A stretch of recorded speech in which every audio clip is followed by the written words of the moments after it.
இட்லி தோசைக்கு செட் ஆகிற மாதிரி ஒரு சூப்பரான சட்னி எப்படி செய்யலாம் அப்படின்னு தான் நம்ம இன்னைக்கு பார்க்க போறோம். அதுக்கு முன்னாடி இப்பதான் என்னோட வீடியோவை நீங்க ஃபர்ஸ்ட் டைம் பாக்குறீங்களா, ப்ளீஸ் லைக் அண்ட் சப்ஸ்கிரைப் பண்ணிருங்க. அப்பதான் வீடியோ போடுற எனக்கும் கொஞ்சம் என்கரேஜிங்கா இருக்கும். இப்போ வாங்க ரொம்பலாம் டைம் வேஸ்ட் பண்ணாம சூப்பரான டேஸ்ட்ல ரொம்ப ஈஸியான ஒரு சட்னி எப்படி செய்யலாம் அப்படிங்கறத நம்ம வீடியோக்குள்ள போய் பார்க்கலாம்.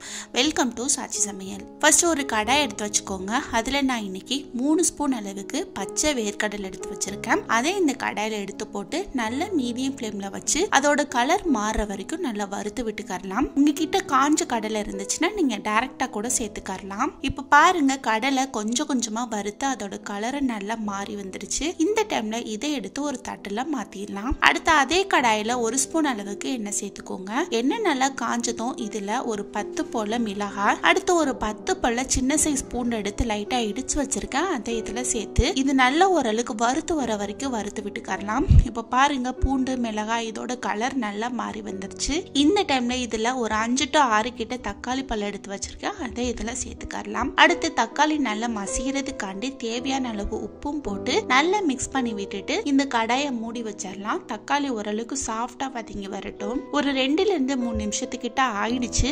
ஓபன் பண்ணி பார்க்கலாம். பாருங்க தக்காளி சூப்பரா மசிஞ்சு அதுல உள்ள தண்ணி எல்லாம் நல்லா ரிலீஸ் ஆகி வந்துருச்சு.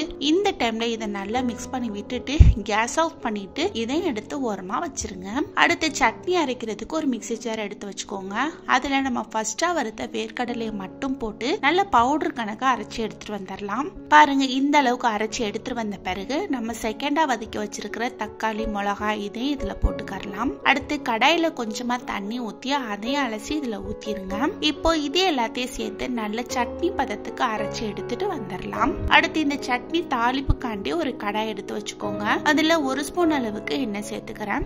எண்ணெய் நல்லா காஞ்சதும் இதுல 1 ஸ்பூன் கடுகு, 1 ஸ்பூன் உளுந்து, 1/2 ஸ்பூன் ஜீரகம், 1 மிளகாய் வத்தல், 1 கொத்து கருவேப்பிலை இது எல்லாத்தையும் போட்டு நல்லா பொரிச்சு விட்டுட்டு கேஸ் ஆஃப் பண்ணிட்டு கொஞ்சமா தண்ணி ஊத்திடுங்க. சூட்டோட சட்னியை ஊத்தக்கூடாது, அதனாலதான் இந்த மாதிரி பண்றோம். இப்போ சூடு ஓரளவுக்கு தணிஞ்சு வந்துருச்சு. இந்த டைம்ல நம்ம அரைச்சு வச்சிருக்கிற சட்னி இதுல ஊத்திடலாம். இப்போ இது எல்லாத்தையும் சேர்த்து நல்லா மிக்ஸ் பண்ணி விட்டுட்டு சுட சுட இட்லிலேயோ தோசையிலேயோ சர்வ் பண்ணீங்கன்னா 2 இட்லி சாப்பிட்ற இடத்துல 5 இட்லி சாப்பிடுவாங்க. அந்த அளவுக்கு ஒரு சூப்பரான டேஸ்ட்ல இருக்கும். கண்டிப்பா நீங்க ட்ரை பண்ணி பாருங்க.